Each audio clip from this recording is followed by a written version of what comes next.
Hello, good morning. Okay, there's a few people watching. Nice to have you with me. I just want to test the sound to make sure the sound is working. So give me a second. Or just give me feedback and tell me if there's any fuzziness or if the sound is good. Anyone? Either way, I need to check it.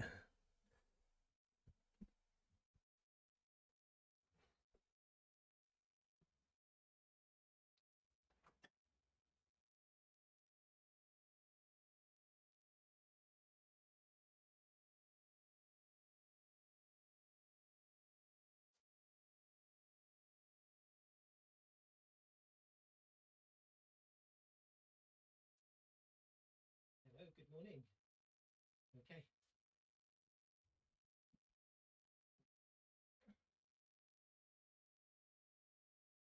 There's a few people watching. Nice.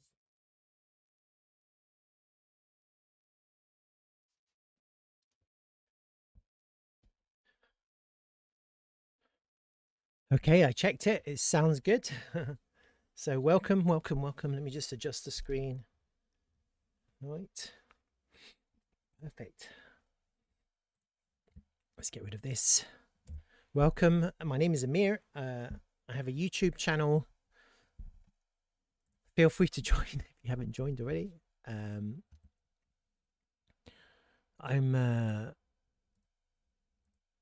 entertainment value only, but here's my channel. I would love it for people to subscribe. If you watch this video and you haven't subscribed, subscribe. It's all entertainment.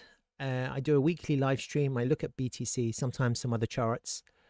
I look at TRVL, which is a native token of D-Travel, microcap, super microcap, and QANX, which is a layer 1 quantum resistant blockchain that's being developed and hasn't launched its mainnet yet. So I do that on a weekly basis, and then sometimes if I have time or if I have the energy, I will look at some other things, but today probably not. But unless there's requests in live chat, I'm probably not going to look at anything else. It's all entertainment, not financial advice. I'm very clear about that. I like to have fun looking at the charts. It's a hobby of mine. I'm not telling people to buy and sell. I give my opinion. That's it. Everyone has an opinion, and sometimes I'm right, sometimes I'm wrong. If you execute a trade plan with the correct risk management and invalidation on the right reaction, then you can make money. It's possible, but you have to be very emotionally detached, and you have to journal your trades if you're going to do that. Otherwise, I think for the average person, most people, it's just safer and easier to dollar cost average in and dollar cost average out. That's my highest recommendation for most people. Again, not financial advice. So let's have a look at Bitcoin. I went into Bitcoin last week. I'll kind of quickly go over what I was looking at. Let's have a look at that one. No, that was the week before. These are the week before.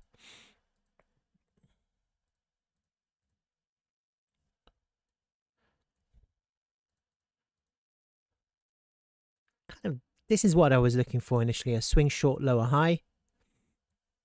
And we're coming into the crucial back test here. Do you see? I kind of thought, why did I give that level? Well, it's just about confluence. I kind of look at the range, volume, look at this. We've come into the point of control. We're looking at naked points of control. There's a naked weekly point of control there.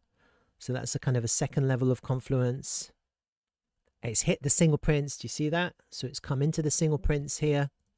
It's hit them. Single prints has initially acted as resistance. You have a little bit of confluence there. Anything else? Let's see these higher time frame levels. High time frame fibs. What else do they have?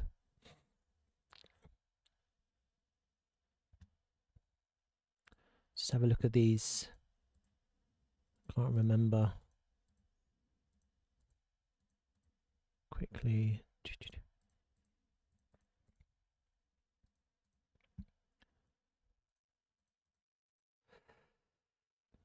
I wasn't actually thinking that we would swing reject here necessarily. But because of the confluence, there's only two areas of confluence, but it is the point of control. Point of control is a really important level to reclaim for continuation to the upside. Otherwise, the price can easily reject off the point of control. I was looking at the possibility of some kind of rising wedge. So we are in that kind of idea now, except it's kind of gone a bit higher than maybe I anticipated. And sometimes when that happens, it's a liquidity grab. And like we've come into the point of control, we haven't really rejected. We had a reaction, but then we went through it. Now we're getting a mini, as kind of a local failed auction from the point of control area. But we are clearly finding support from this swing failure level here, this white line that I drew, which is also a back test or potential back test of the day lift. So we're in a bit of a zone here where the price could go up or down. Yeah. And I had a short planned. I had the long initially. So when I did it last week, it was on Saturday. We were here. So I was thinking for a long, and it didn't come down to the level that I really wanted. I was thinking that maybe we'd come and hit this trend line, but it didn't. So that kind of suggests a little bit more bullishness. It kind of back tested this daily level perfectly. And so if you're trading, you see that you can actually take the trade.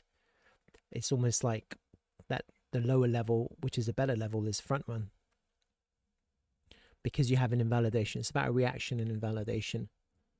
And now what's happened is the price has gone up, taken out the highs, and we're getting a little bit of a reaction here, a little bit of a rejection. So let's just kind of have a look at this. Let's get rid of these now. And what I want to do just quickly is just update the levels. Nope. It can go. Let's have a look at the volume levels.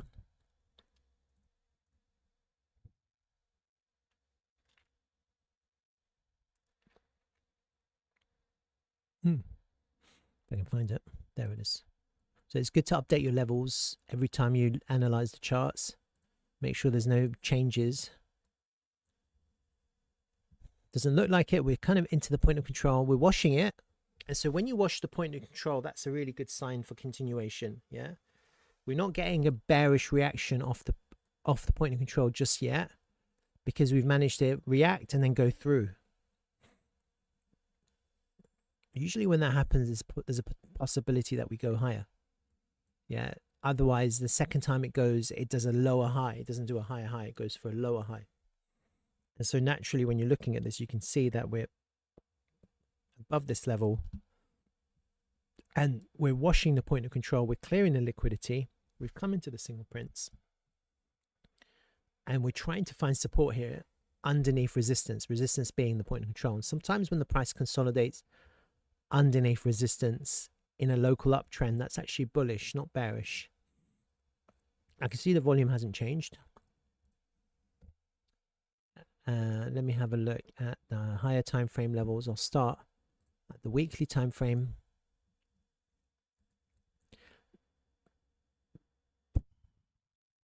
There's a new weekly level potentially with a green candle here.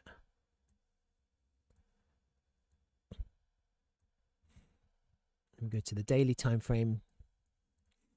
That one's cleared. Look at that. The price went through that daily level, and it looks like potentially we could back test that for a flip. That's what it looks like. So I'll kind of do I'll call it washed again, but there's a potential flip there. If we lose that, then the chances are for lower, and then we're just kind of continuing this upward wedge. But if we flip this area, there's a potential for another push to the upside. That wash lane, I'll get rid of it now. Got this daily level there. And then once I've done that, where's those fibs again?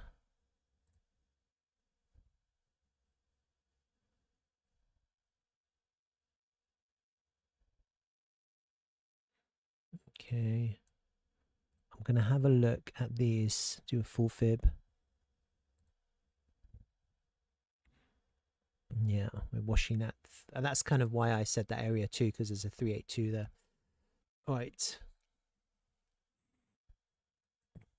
So when we put the levels back in, got volume, higher time frame levels, and you've got single prints. With the MPOCs, we've cleared this weekly MPOC now. Get rid of it. And then I'm going to have a look at the order flow. Let's see what the order flow is saying. Getting a bit of bearish divergence at the moment. Because you can see the CVD is going up and the price isn't going up. We're underneath the VWAP. We're underneath there. So actually today is actually bearish. Just because we're getting bearish CVD. You can see the CVD is going up and putting in higher highs there. And you can see that the price is actually locally, we're getting a little bit bearish CVD. We're underneath the VWAP. We're underneath the daily open. So today it's kind of looking a little bit bearish just today. But here as the price, here you can see we put in bullish CVD because the CVD went down. It put in a lower low and the price is put in a higher low. So across this range, we're putting in really bullish CVD. You see that? The CVD is going down, down, down, down, down from this pivot, but actually the price is higher. So again, it's bullish at the lows, bearish at the highs. And across this whole range, it's really actually quite bullish. We're getting a lot of bullish absorption. Let's have a look at, see if there's any more single prints here.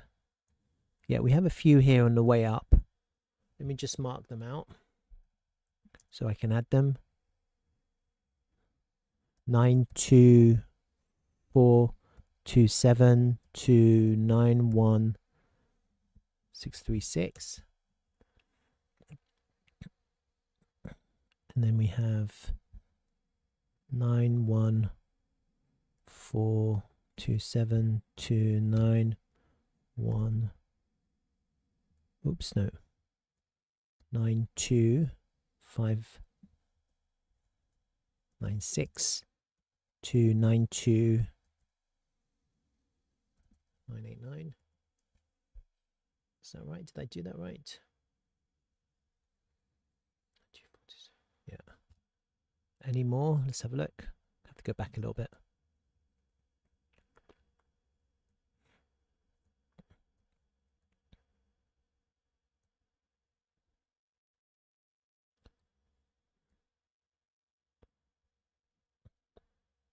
There's a real slither of single prints here. I'll write that down. I'll mark it out because these can act as confluence. 97983 to 87983 to 880. What's that number? 94.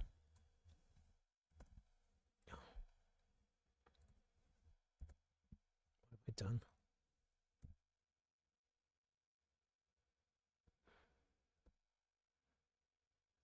Let's have a look at these daily points of control. Naked daily point of control.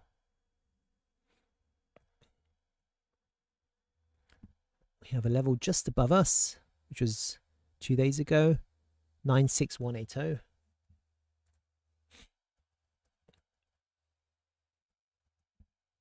Below us, 92040. Any more? There you go, there's one there as well. 87760.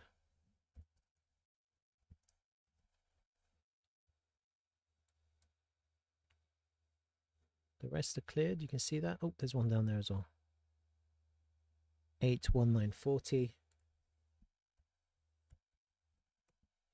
These can act as confluence. We have a weekly naked point of control there. 88374.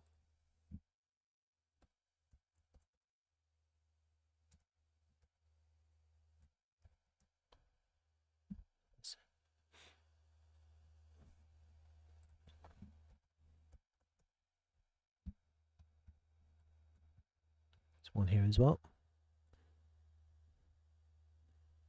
82,000. Okay.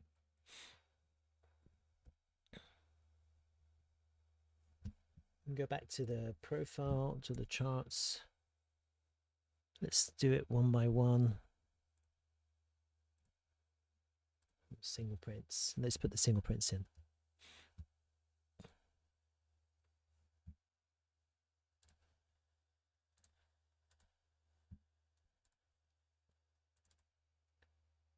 $92427.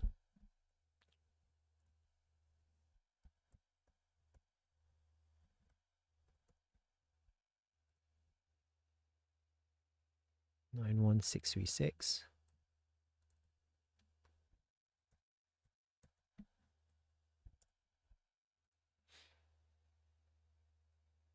$92596.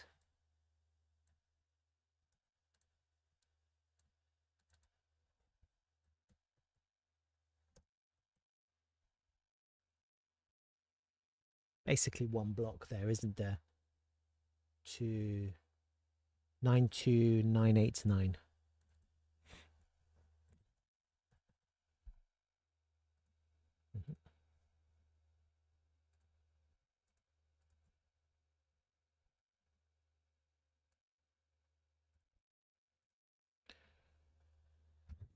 Points of control. Let's do these. Starting with the daily 96180.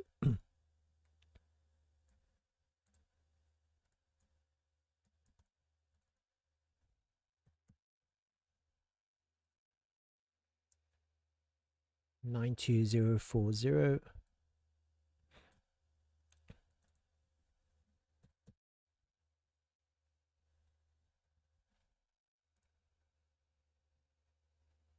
$87760.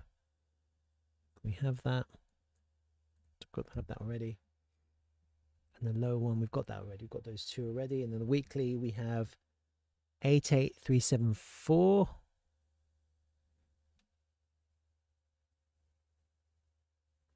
And they 82,000. We got that one already. So pretty much the same. We had it before. Must have got the number wrong before. Okay. So now we have our levels. Let's just kind of have a look at them. Let's bring them all up. Fibs, higher time range volume. So we have, and so this is interesting. So we have single prints to the upside. And usually what happens is if we fill those single prints, they will fill, smashing right through like that. Just because of the way the single prints fill, low volume areas, relatively speaking, and they fill very fast. And then you come into a real nice sell zone. And if we drop, we'll drop quite quickly too. I think if we lose this daily level, we'll go down, and then maybe down into the actual area. You've got that trend line. We don't really want to lose that. We probably would if we went down.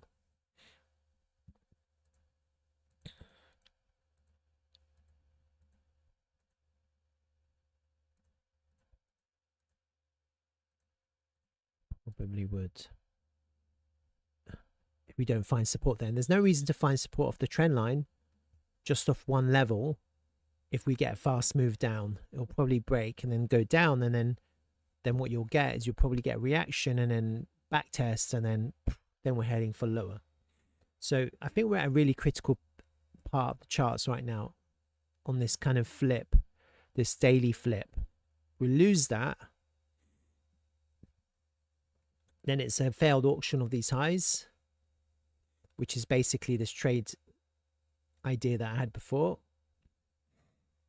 And this is no longer relevant. So let's just get this trend line out.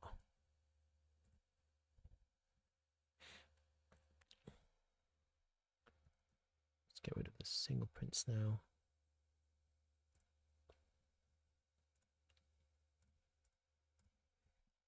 Failed auction or lower, reaction, back test, and then further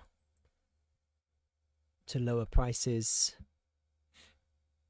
It will look bearish, but then actually maybe we could actually go all the way down for liquidity. It's basically a liquidity, it'll be a liquidity run, maybe taking out that low, and that will take us back to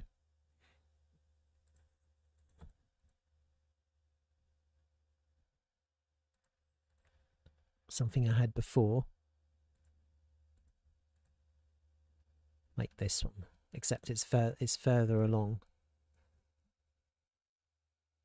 taking out the lows. You kind of would aim for the lows in that case and a reclaim, and then you could have a really nice pump.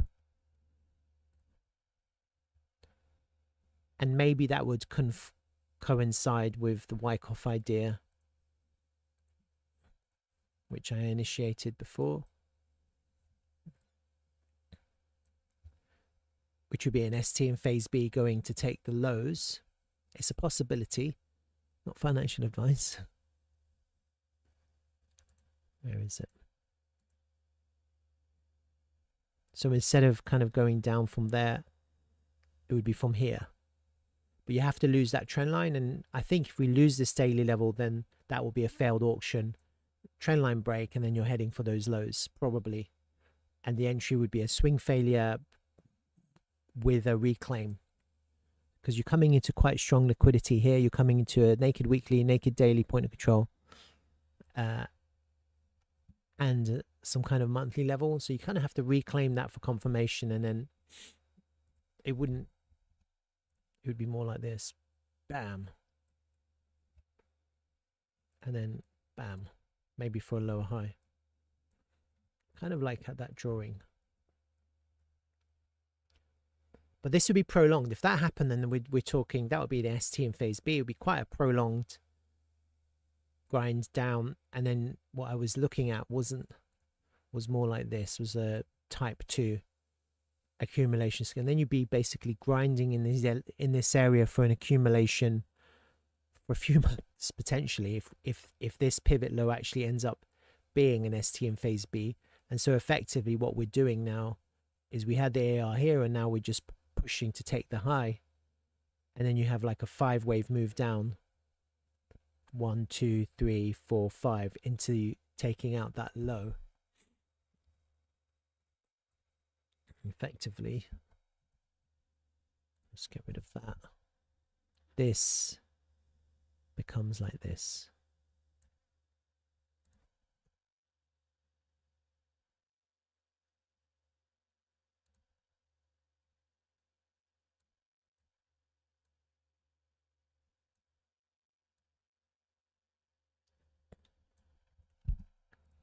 Pump, pump, pump with a lower high.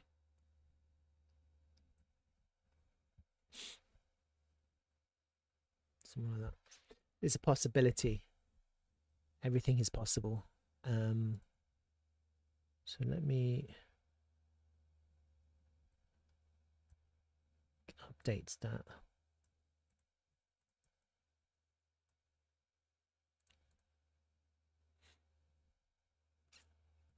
Yep.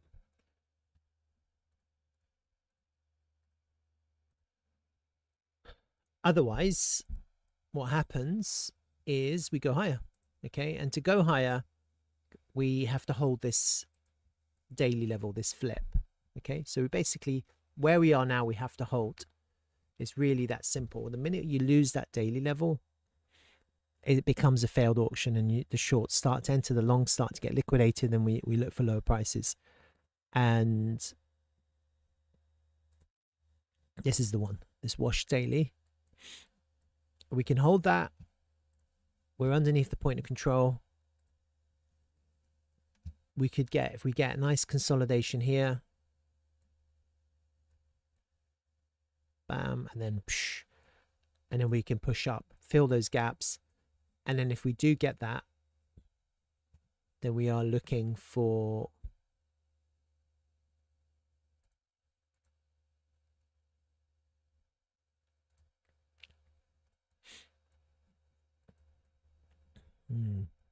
Two areas, somewhere between 104, 105, and then obviously higher up.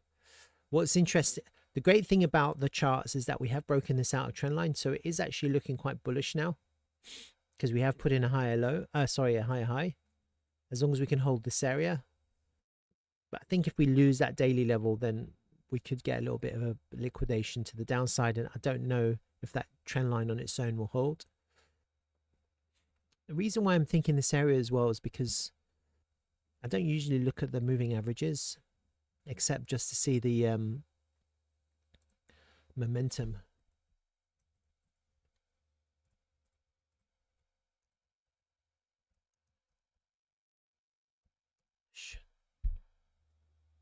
But when I look at the moving averages, you've got the 20 moving average, which is the Bollinger Band.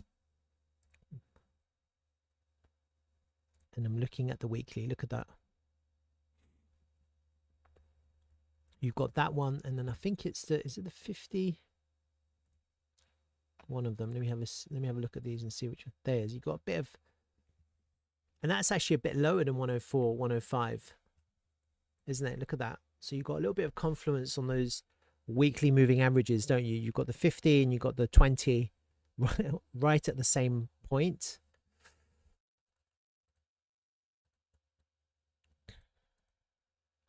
And so let's see how that corresponds with the fibs.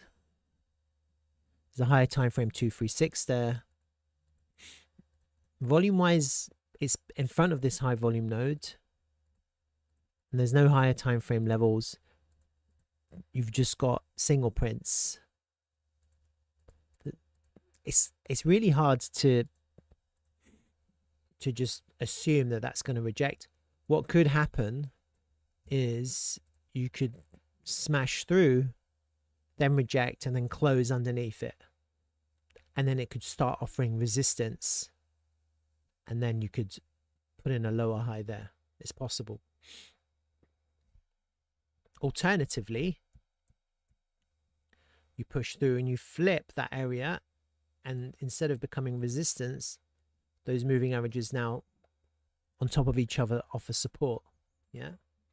So again, it's the same idea. The price can always go up or down. Yeah. It doesn't have to just go up just because it's going up. It doesn't have to go down just because it's going down. It can do both. You have to assume that the price can do either. But there is quite strong confluence there. It would require strength to reclaim those averages and flip them back into support. And it's kind of like this. You see how the price came through this big moving average here. It washed it first. It went right through, closed above it, and then smashed through. And so in this circumstance, if you suddenly get a push up, and then the next one could just go up. Yeah. But if you go up and get a clean tap and rejection, then the chances are that it's actually looking to go down. So depending on how the price reacts off these areas. So I'm just keeping an eye on that too. So it's just an idea. It's not, it's all just seeing what could happen. But ideally what I was thinking, it'd be better if we do go up. It'd be better to, I've got this lower high. It'd be a lot easier to find to have a swing failure, not a swing failure, like a little failed auction, like a reclaim and then a loss like that for a lower high.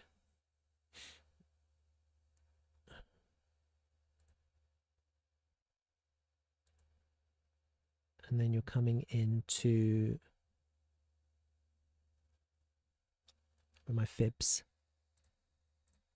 Just minimize these high time frame levels. The golden pocket. It would be nicer for us to either kind of just to claim the golden pocket and then lose it. I think that would be nicer to get a reclaim and then a loss. And when you get the loss, you've got local market structure change to bearish, and then that's a weakness, and then you're actually putting in a higher time frame, lower high.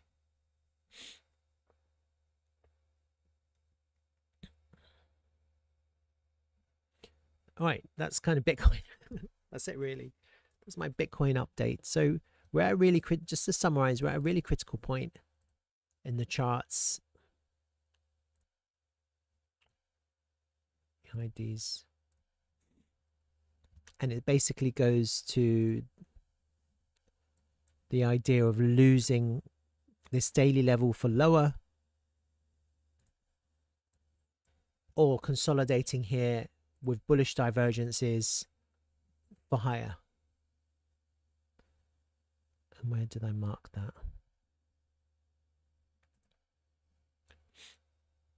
Like a little ABC here, and then take the lows, a clean bounce off that level.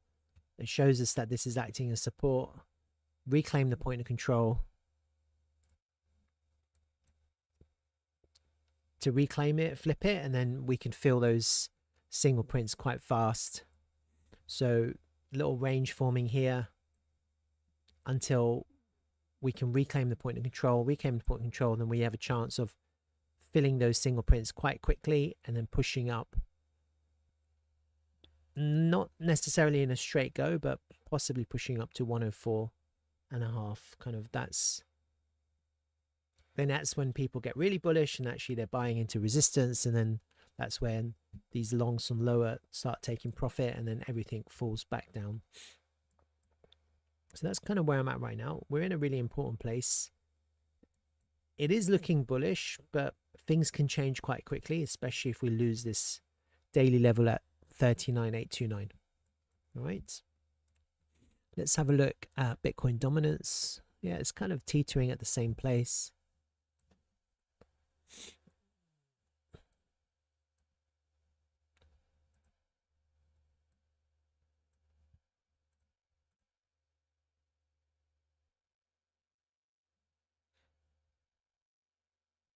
Nothing interesting.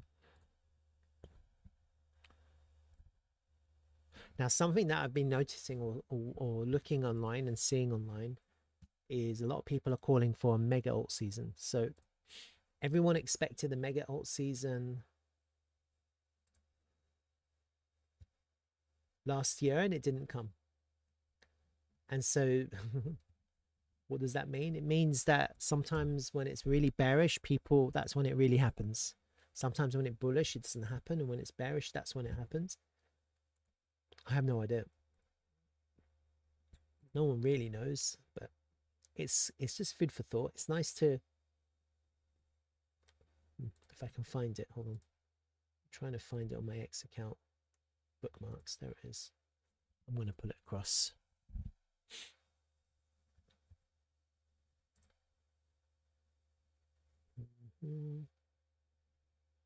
This was 2nd of Jan. I don't know if I shared this.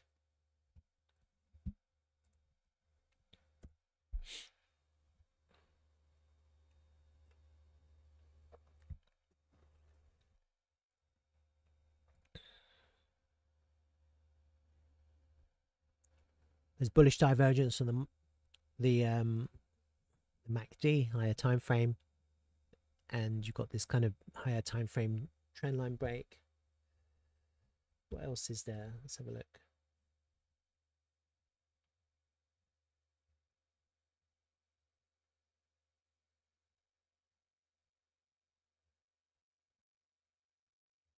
Can't find it. Doesn't matter. So it's food for thought. There's a lot of people calling for, oh yeah, I can find it.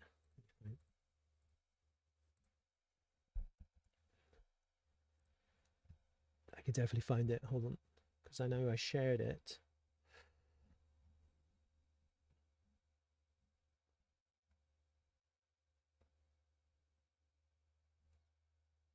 This is it.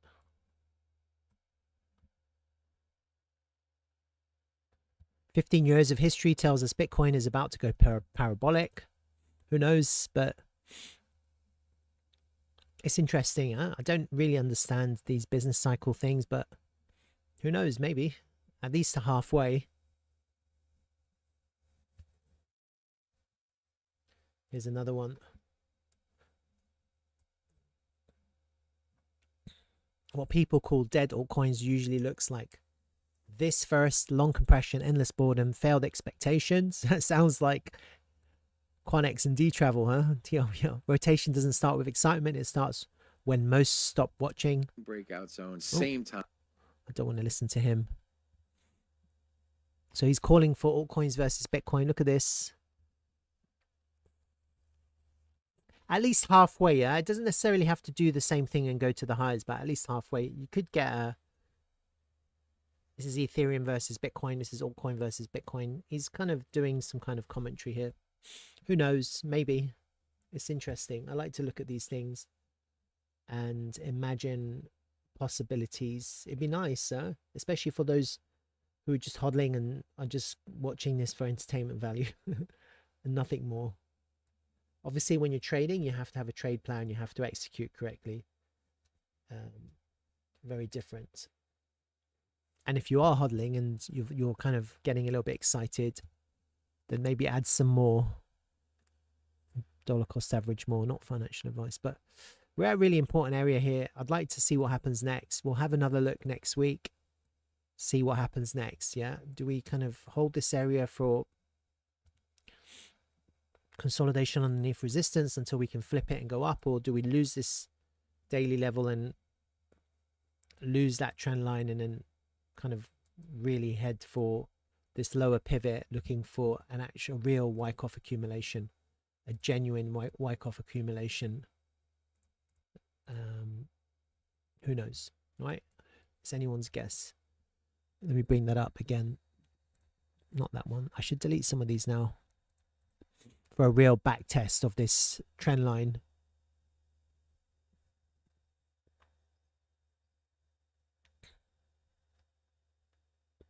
That's it there. And I said it's over here, but who knows about the timings? Yeah, the timings, who knows? It could just go down from here, couldn't it? It could be there, bam, and it could be much steeper. But the area would be a swing fade of the lows and then the reclaim of those levels that are marked. That basically that monthly level that's kind of connected to these epochs.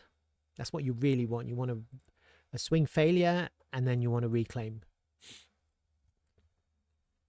All right, so that is Bitcoin. Any questions, anything?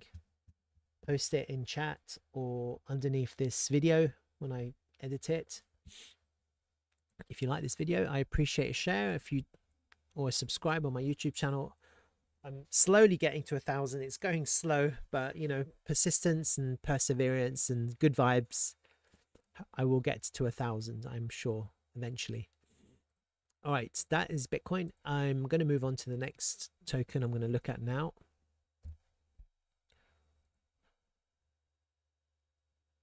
Let's have a look. Let's have a look at QANX. Again, I'm going to introduce myself. My name is Amir. I have a YouTube channel. It's entertainment value only, not financial advice. I do a weekly update on Bitcoin, QANX, Quan Platform, and TRVL D-Travel. It's just for fun, just for entertainment. I'm not connected in any meaningful way at all with the Quan Platform project. I'm just a strong believer in the future of quantum computing and the probability or the possibility and probability that quantum computing is probably going to break every other layer one. And there's a real future market for this. So I do this for fun. The Quan Platform community are amazing. I love them. They're very loyal. There's a lot of good vibes and energy in this community. And I'm a strong advocate for trust and transparency and technologies which have the potential to change the course of history. I really believe that Quan Platform is one of those technologies. I strongly believe that. It's just a personal, it's almost like a gut feeling, but I was looking at their website this week, Quan Platform website, and there's so much potential good that can happen here. It's not just about the technology being quantum resistance, although that is definitely the selling factor. but it's also the royalties. I like that. I like the idea of getting developer royalties. Yeah, not coding, not having to learn a specific language. So look, this is it. No need to learn a new language. You can use your existing knowledge and code in any. I think that's amazing. And actually, what's going to happen is that in the future, obviously, you're just going to type into AI, and AI will do it. But how amazing is that? It just opens every realm of possibility when it comes to programming and developing ideas into something like QANX or Quant Platform, the blockchain. This is really interesting, getting developer royalties. And so it's talking about the idea of GitHub rewarded developers when a code is getting reused. The idea of a GitHub type scenario, which rewards developers when their code is reused. And so if someone is developing some game or something, or a platform or an application where others reuse the code or do something with the code to develop other things, then that reused code is somehow allows those developers to earn. I don't know how that's actually going to work. You're going to have to go in there and do your own research, but it sounds interesting. I hope it works. And I don't really understand this. It's to do with quantum resistant proof of randomness, something to do with quantum resistance blockchain. Go in there to click on learn more, and you can figure it out. You can do your own research. So I think this is really interesting. And let's have a look at their X page. 5 hours ago, industry first signal when Airbus starts planning for fault tolerant quantum. It's no longer about demos, it's about deployment. A lot of big companies are pivoting into developing or protecting their legacy technology with quantum resistant technology. And so I think Quantum Platform is gearing itself up to be the one which big companies potentially use. This was from Jan the 14th, from 3 days ago. Bitcoin's post-quantum migration clock has started. The next upgrade cycle won't be about speed or fees. It will be about cryptographic survival.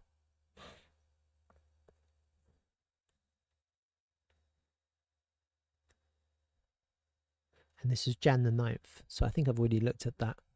So let's kind of have a look at the charts and see what's happening. Well, I talked about the possibility of this bullish engulfing candle revisiting the lows. We've actually done that. We've gone all the way down to the bottom. Potentially putting in a higher low here. 2 cents is still resistance, which is what I talked about, didn't I? Actually, let me go to the correct chart because I did it on the other, this one. So whatever. Let me just update this. Sorry. Don't know why I did that last 2 weeks ago. Yeah, that's better.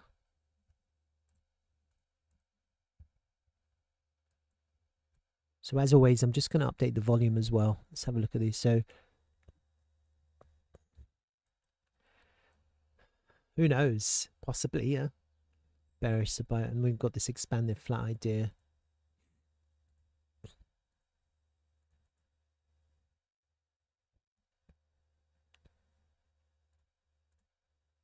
Look at that. We've hit that weekly level. We've hit the daily level. We've cleared those levels. Let's have a look at these volume levels. Let's update the volume while we're here. No real changes with the volume. It would be nice if we get volume here and we kind of move the point of control down. That's kind of what I want to see. Just real accumulation here.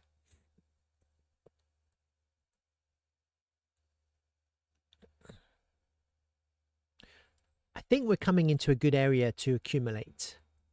I think the reason why I say that is because you can see here, there was accumulation here. There's a higher low here. Forget this bridge hack.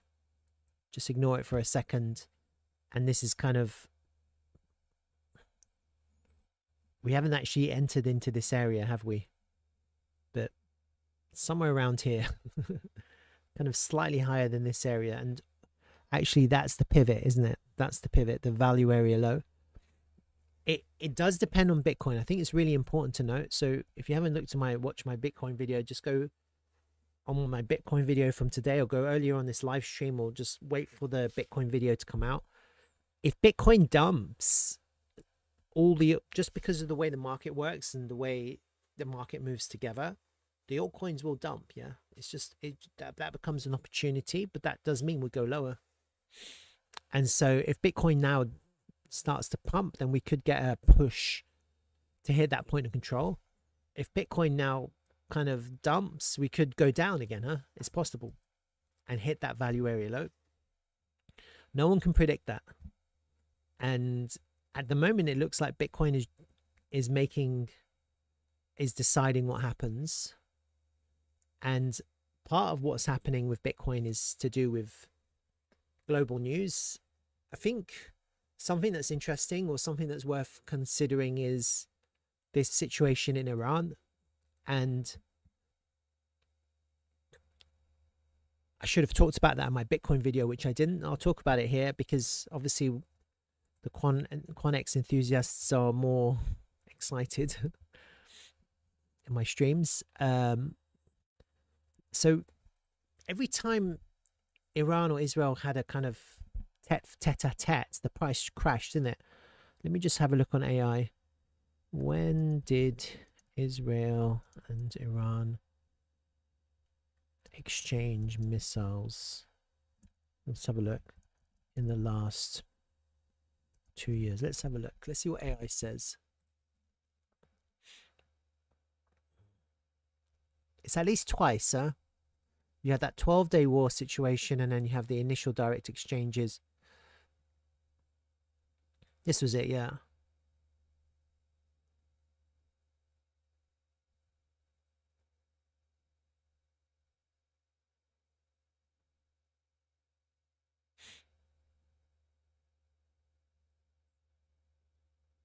There's a few kind of dates.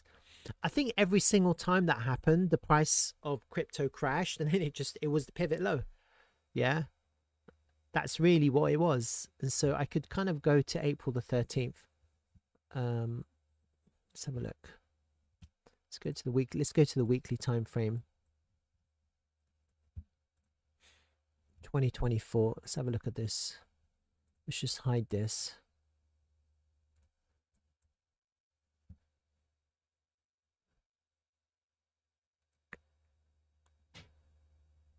So actually here, look, it's interesting. That was actually a pivot higher.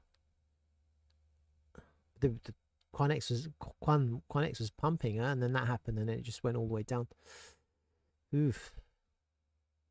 Israel responded. That was the beginning. October the 1st. Let's have a look at that. This was October. And so that was the pivot. It was kind of like a pivot low. Afterwards, it went up. So the first one was, it went down. The second one, it went up. October 1st, October 26th. That was a pivot low. The first one was a pivot high. That was a pivot low. Let's have a look at the 12-day war. June the 13th, 2025. Look at that. That was another pivot low, huh? So in those three situations, one was a pivot high, and this was a pivot low, and then that was a pivot, another pivot low. So the first one was scared everyone, didn't it? So that's how I view it. This was a scare, but then the market realized that was it. The second one, no one was bothered, and the third one, no one was bothered. Maybe this fourth one is going to be the breakthrough. I don't know, but I'm just imagining that America does attack. Speculative, not financial advice. I have no idea, obviously. I'm not informed. I'm just speculating. As always, it's just for fun. Why do I say that? Well, there was an X post that I was looking at. I thought they would attack 2 days ago, and Trump actually called it off. last minute for whatever reason. It's 4D chess, whatever. But this is interesting. This is the post. Let me pull it across.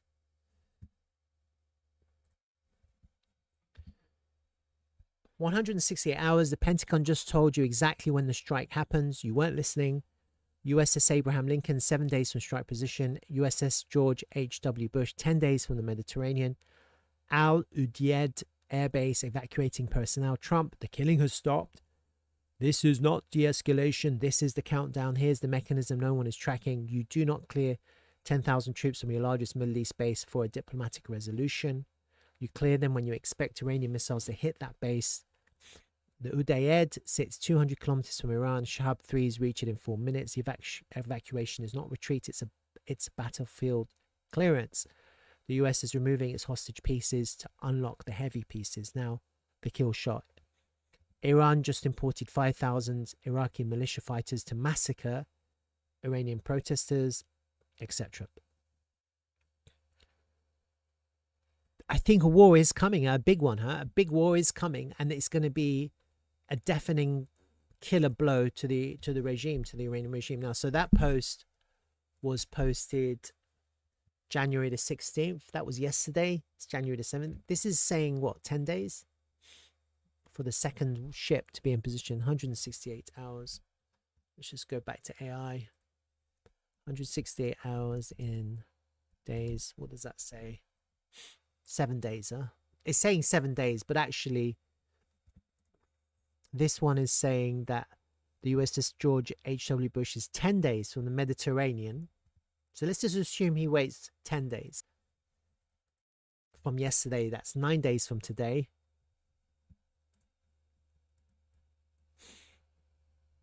That would put it, so we're the 7th, so basically the 26th of Jan. Somewhere around there, end of the month. And then we get a quick end to that war. That will be the buy of the dip, the buy the dip of a lifetime, I think, because again, it's the same idea. Pivot, pivot, pivot, bam. That's kind of what, and then that might be it. That might be the breakthrough, because Iran is a very wealthy natural resource country. And at the moment, they're selling oil on the black market cheap to China. All of that comes into the West's control, effectively.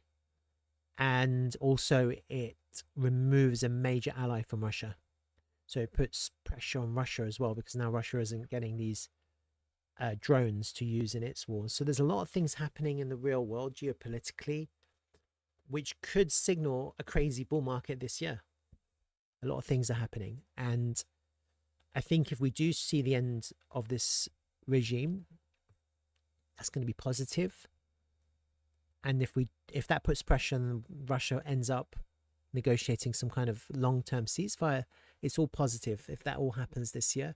So I am thinking, I'm not saying that the low is in at the moment, but because of the volume is low, and that's really important. So when you're looking at the charts, you're looking at the volume, aren't you?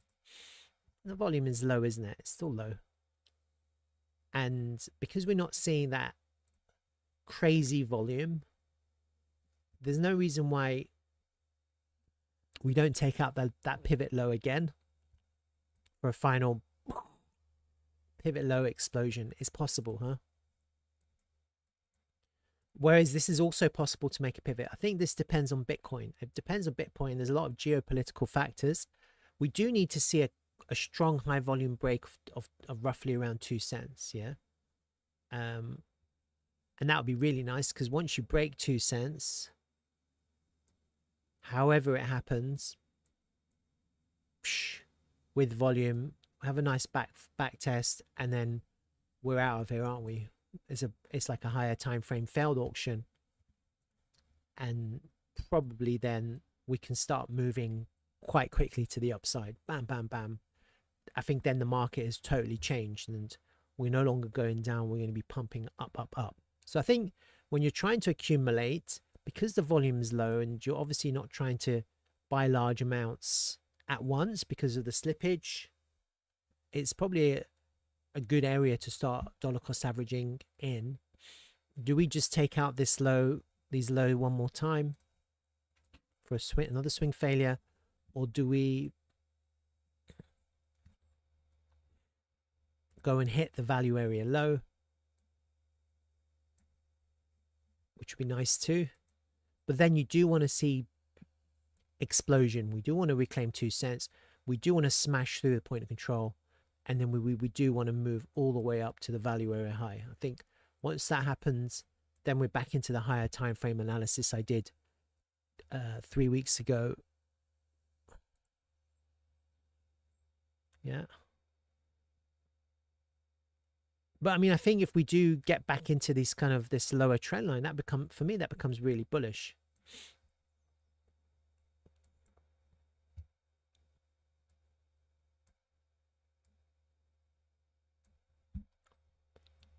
Then we could possibly have a wave 3. Let's say they launch the mainnet. Who knows? Whatever.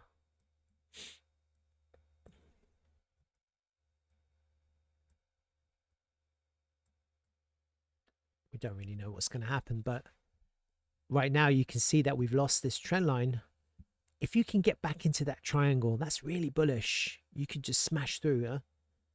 1, 2, 3. Maybe that outer trend line doesn't really resist anymore, because it's really bearish, obviously, to lose that triangle. But let's say if you can get back in, getting back into a bearish pattern is actually quite bullish. It's not quite bullish, it's really bullish.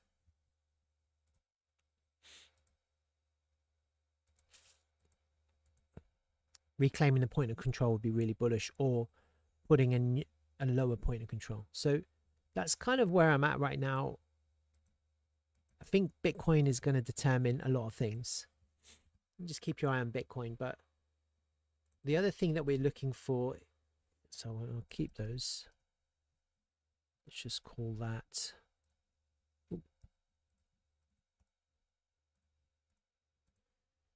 We'll call that final drop and then explosion. Obviously, the thing that people are really focused on is the mainnet. When is the mainnet coming? Go and have a look at the Telegram for information. I have a look. I always kind of keep an eye on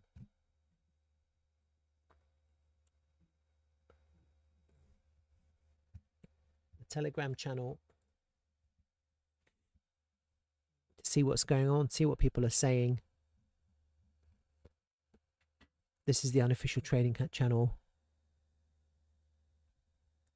We've successfully integrated the audited QVM and audited QANX link modules into the QAN testnet.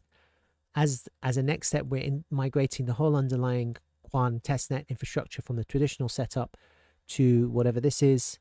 This will increase the operational resiliency, enables us to gradually roll out incremental upgrades. This is taking longer than planned. Of course, I did say that, didn't I? I told you back in December. But whatever. We need about 3 more weeks in January to finish this Kubernetes-based orchestration system before launching the QAN. So that will be the final step, launching the new QAN, the version 2, the QAN testnet. And once the testnet is up, then I think the next step after that will be the mainnet. I don't think there'll be anything else. I think then the QAN testnet has to be audited, I guess, by hacking again, make sure it's all working as intended, and then we'll have a mainnet launch. Who knows when? But I guess it's what I've been saying. I guess it's going to coincide with some big news with a quantum chip. Why not? Why wouldn't IBM say, hey, we've just created a 20,000 qubit chip or whatever, and then launch the QAN at the same time, the QAN mainnet, the QANX mainnet at the same time. I think that's kind of, why wouldn't they do that? I would, if I was in charge. And you've got the official channel here, people also chatting here. Yeah, the other interesting thing is when you look at the a boom the previous altcoin markets, and this is something I've been keeping an eye on, is the Russell 2000. Got it here somewhere. There it is, RTY. Whenever the Russell 2000 has a all-time high breakout, which we're in now, look at that. This is the Russell 2000. This is, look, we're just taking the all-time high. The last time the Russell 2000 did that,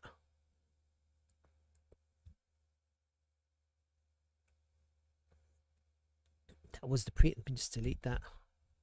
Get rid of this. Look at that.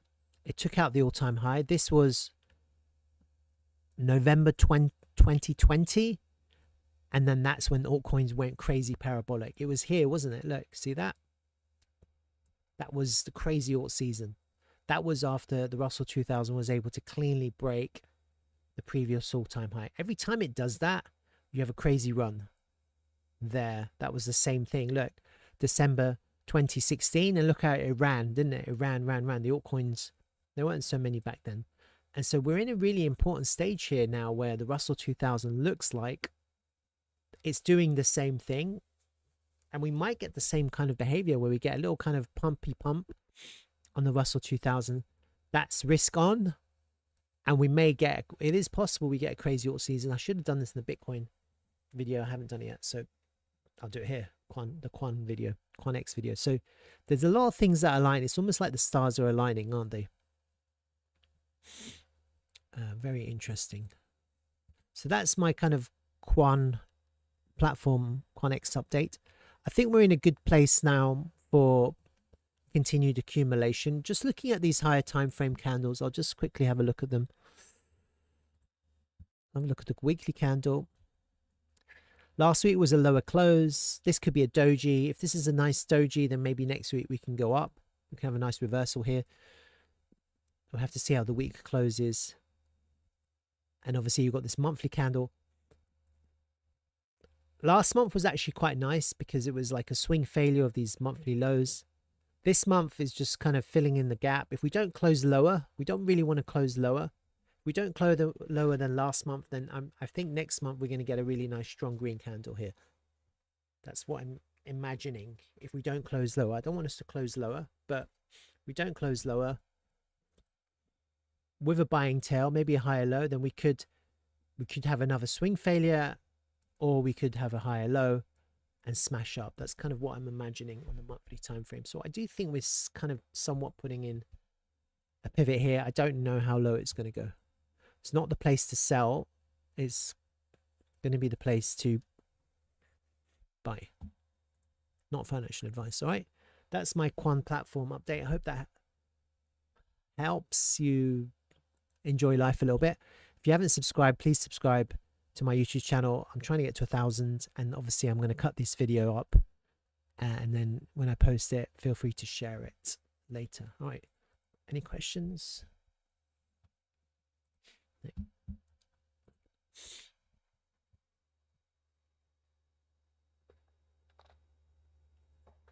All right, I'm going to move on. So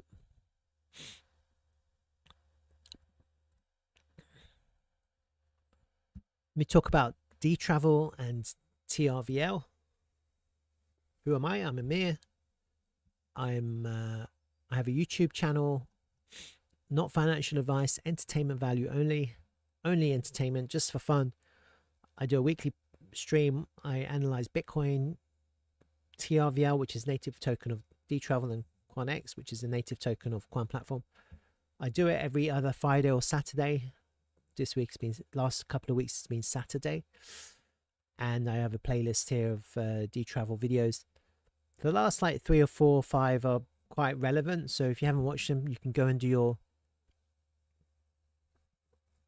research, do your own research, not financial advice, and you can hear my point of view and why I'm still bullish. I'm an Airbnb super host. I've been doing it for over 10 years. 4.99 rating, lots of good reviews. And so I have a little bit of experience with Airbnb, and that's part of the reason why I got involved with D-Travel. I'm not actually employed by D-Travel at all, just a long-term believer and investor. D-Travel is, at the moment, it's a peer-to-peer Airbnb at the moment. It's a peer-to-peer Airbnb. So you can go onto D-Travel, you can book properties and short vacation rentals in different parts of the world, and you can avoid paying the intermediary fees, the Airbnb fees, which are quite high, and the booking.com fees, which are even higher. Yeah. Oops, I don't know what happened there. Let me try that again. And it's kind of like Airbnb. You can just, but except you're not booking on Airbnb or booking.com. You're just going straight to the direct booking website of the property, which is hosted on D-Travel. And then you're booking directly. And then you're also doing business with the owners or the managers of those properties, the operators of those properties directly. I think you'll have, most people will have better experiences doing that. They save money. The hosts or the operators make more money, so it's a win-win. And the most important thing is that every travel is insured, and so there's that peace of mind as well. That's what D-Travel is at the moment, and the network has grown, or is growing. It continuously grows, and so you can go and have a look at the network. This is the link. I'll post it in the chat for everyone who's watching. Does it show? There it is. And you can see how our network has grown over the years. Operator signups, we just hit a milestone. We hit 11,000 operator signups. We have 6,381 listings at the moment worldwide, although this is 11 days out of date. And then this shows our total cumulative GMV and average booking value. So we can see that the network is steadily growing, gradually growing. Yeah, or very natural organic growth. Bookings are growing. Total, oh, this is new. Total room nights. Look, 11,363. That's, so we're getting bookings, aren't we? See that? We are getting growth.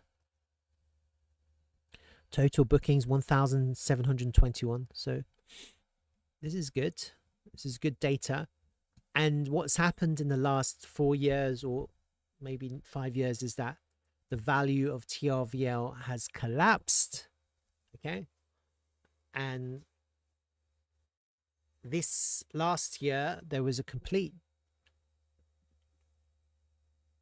transition of leadership from the old leadership team. And it's interesting because on the D-Travel page, I was having a look. I couldn't find the about page, the current leadership or the old leadership. So they've taken that down. So they are clearly updating their web page. But when you go onto CoinMarketCap and have a look and do your own research and have a look here,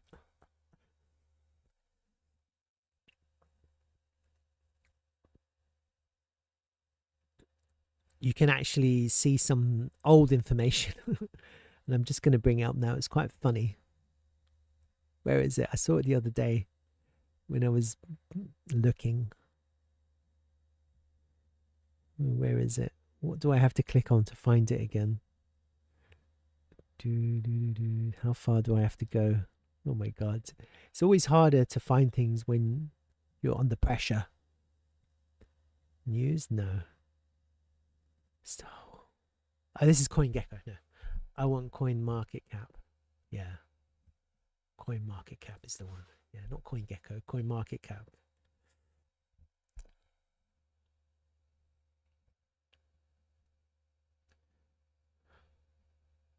Okay. Surely I'll be able. Here it is. About. And so I was looking at this and going, wait a minute, what's going on? Cynthia Huang growth lead. And this is quite interesting because this, how crazy is that? I mean, it just tells you everything you need to know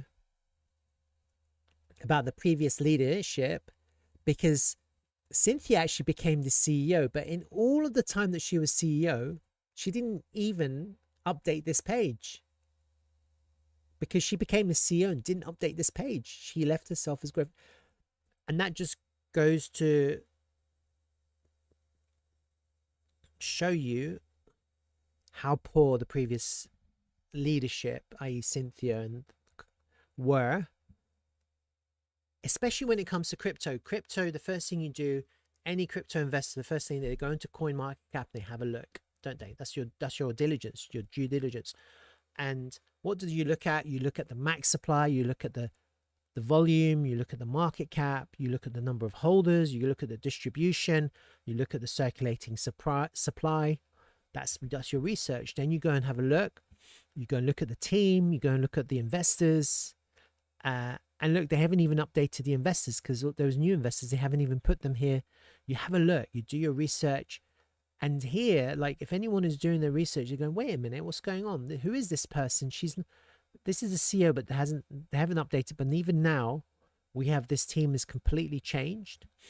And so it's interesting, actually, because in the Telegram channel of D-Travel,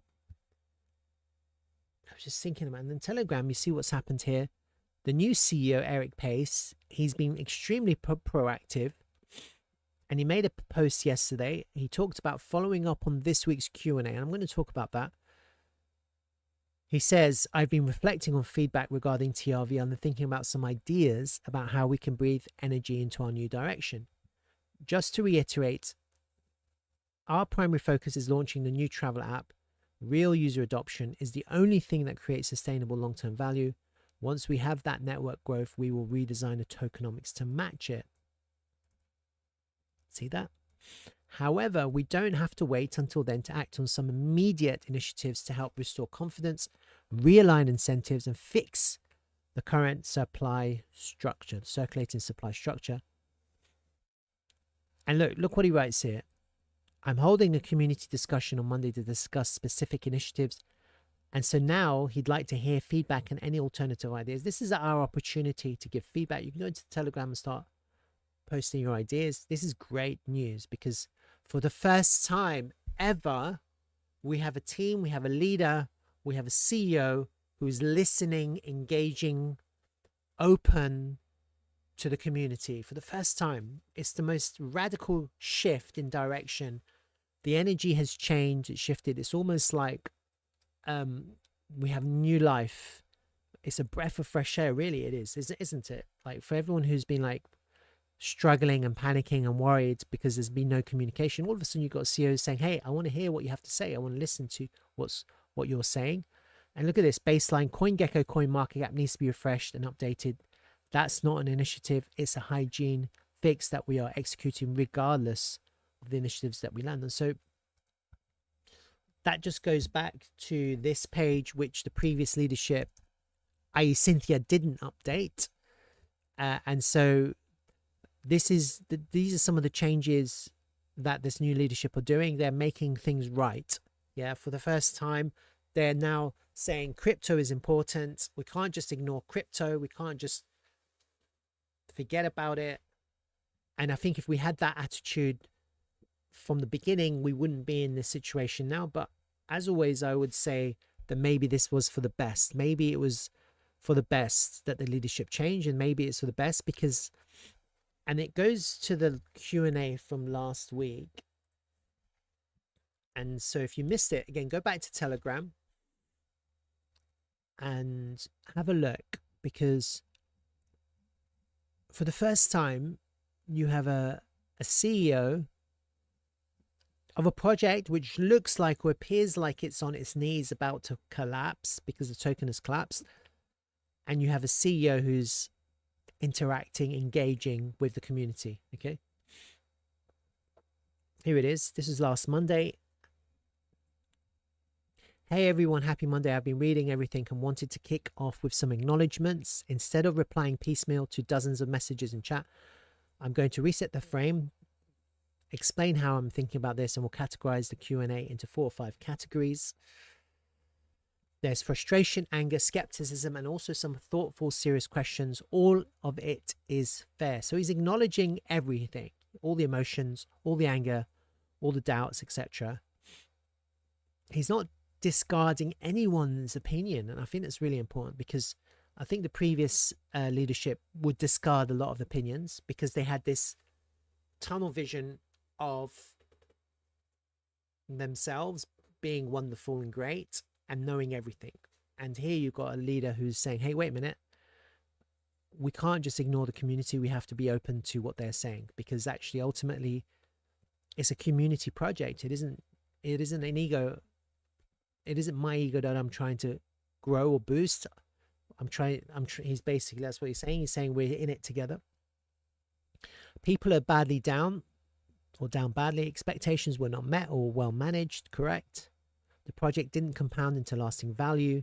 The contributor team has changed, and a new CEO is completely changing the focus. Great. And it kind of goes to what I was saying. Everything is changing. I had a gut feeling. I was in conversation with Eric. I had some ideas. This isn't about my ideas being right. It's about the leadership taking charge of the future destiny of D-Travel, rather than allowing D-Travel's future to be guided by speculative crypto investors. Yeah. Hoping for an alt season that never comes. This is what we wanted. We wanted a leader, a CEO who is saying, I have a vision. I have a strong belief in my internal vision, into the vision that I have of the future, and I'm going to execute it, and I'm going to bring everyone with us on this journey without discounting or ignoring their opinions and their ideas. And now we have a leader who is actually bringing that energy for the first time. Yeah, it's a breath of fresh air. This isn't about Amir. This isn't about me. This is about all of us. We're all in it together. And again, my videos are entertainment value only, but at the same time, as everyone is, some people like to write in chat, I like to make videos. He says, I'm not going to make guarantees about TRVL's trajectory or chase short-term optics. What I'm going to do is explain why this new direction is structurally different, why it gives D-Travel the best chance to actually win, and how that connects back to TRVL in the real world. This is not another pivot or announcement with no news. For years, D-Travel's strategy depended on external adoption compounding fast. More listings, more bookings, more usage, more token demand, buybacks. We attempted different approaches to jumpstart demand, but that fundamental model has never changed since D-Travel's inception. You see that? So they started with an idea, and that idea never changed. And what did that idea lead to? This. That's what happens. And so many times we were remember, like 2 years ago, we were shouting in community chat, do something. But it never changed. They never changed. They just ignored the community. Right? And that's what he's acknowledging, that the shift we're making is fundamentally changes D-Travel's go-to market strategy. Eric, or he says, I don't expect anyone to blindly believe in this direction. I'm asking for a chance to explain it and answer the hardest questions directly. And then he goes into the 5 categories. What's changing and why this is not a cosmetic pivot? Is there a real market here, or is this niche? How this direction creates demand for TRVL? What survives from the existing D-Travel versus what's new? When and what happens next? So let's go into it. I'm going to go through it, actually. Why not? What's changing? As mentioned above, this is a fundamental shift in D-Travel's GTM strategy, go-to-market strategy, from a transaction first to identity first. That matters because identity compounds before booking transactions. A traveler history, patterns, and continuity are long-lived, user-owned, and cross-platform by nature. Identity obviously exists in real life, but digital identity has not been addressed outside of silos. Social media loyalty programs and generic 5-star review programs are poor substitutes. Once a portable digital identity layer exists, it can exist upstream of bookings, marketplaces, hosts, and even AI tools instead of competing head-on with them. That's the strategic bet. If we can scale this layer, it opens lots of opportunities. Our vision and objective is to preserve self-sovereignty while creating compounding network benefits. So imagine that beyond just booking and travel history, individuals can express themselves. Their identity is reflected in profiles or avatars that evolve over time and represent individual travel styles and personal journeys. We can gamify. That's a new word. I haven't heard that word in the whole of D-Travel. Gamify. We can gamify aspects of in real life travel and even allow that to evolve into virtual networks. I love that. As networks grow, we can help people connect in real life. We can offer traveler credit scores that enables unique access to free perks. Loyalty can shift from transaction-driven credit cards to reputation, which would broaden access beyond mere purchasing power. There's a lot of potential. There are lots of potential opportunities to consider, but they all require that we can actually execute and gain user adoption in the first place. So he's talking about user adoption here. Okay, what's changing? Rather than going for hosts, we're going for the users now. And I think what he's saying is that if we go for the users, the hosts will come. It's kind of like the Field of Dreams, but in reverse. Field of Dreams, you build the stadium and the people come, but this is the opposite. Bring the people and the hosts will come. That's what he's saying. So he's going for the people rather than the hosts. Whereas before, D-Travel were going for the hosts. When you look at this chart, the 4 years, why did they get how were they going for the hosts? Well, they were saying, come to D-Travel, it's cheaper and it's free because you'll pay a 3% fee, but we'll give it back to you in TRVL. And that basically it ended in TRVL crashing, and the network unfortunately grew thus far. It didn't grow exponentially. It grew steadily, organically, but it didn't grow fast. Why? Because if hosts, well, that's what Eric's saying. Eric's saying, well, look, if you got so many travelers coming to D-Travel, like this becomes the booking platform of choice, then people will come, hosts will come, because now they're getting all their bookings or half their bookings from D-Travel. Of course they're going to come. Not because it's cheaper, but because that's where the travelers are going. That's what he's saying. So what we have to do is bring the travelers. That's what he's saying, isn't it? That's what he's saying. And how do we bring the travelers? Well, we have to do something that isn't being done or can't be done by the others. That's what he's saying. All right. Number 2. Is there a real market here, or is this niche? And if it's a niche, I want to know, is it a big niche? Because I like niches sometimes. Harry Jacks asked if this is just for a few digital nomads. Great question. First, if asked directly, I don't think most people would say they care about their traveler reputation. What people do care about is preserving their memories and continuity. Why do I have to reestablish and explain myself every time I travel? Strava for travel, this is new, is one hook.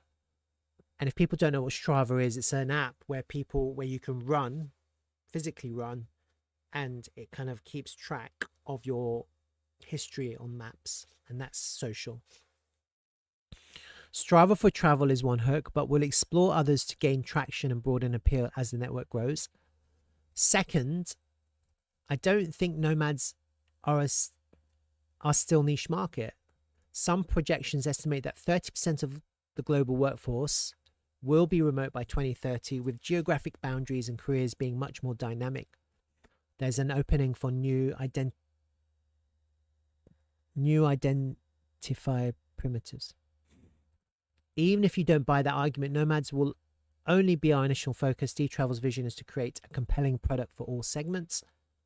Right now, there is $50 billion worth of $50 billion locked up globally in security deposits because hosts don't trust guests. This includes hotels. Travel has an enormous invisible trust tax. That's what he's calling it, a trust tax. I think even leisure travelers will value not having to pay it.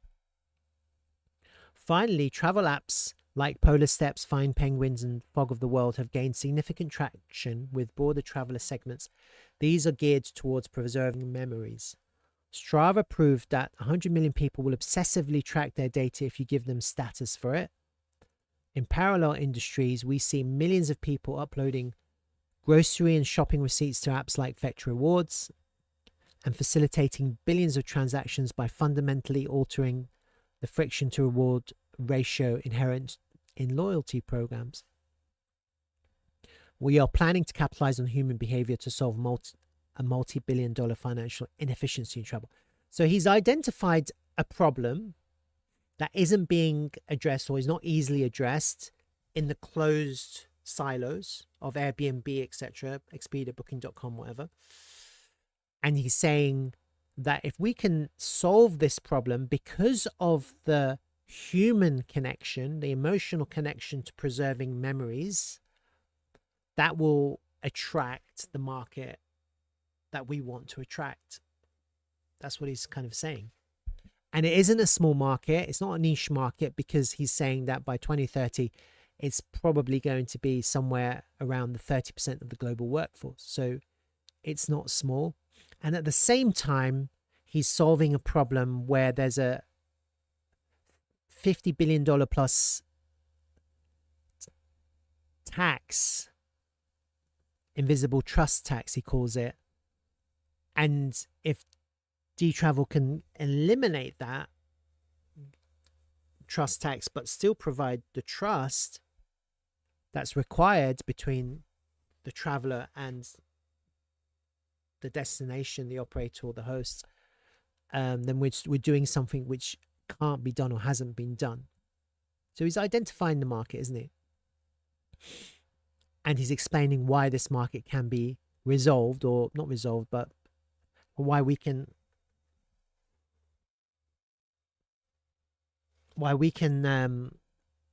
exploit this market or become leaders in this market.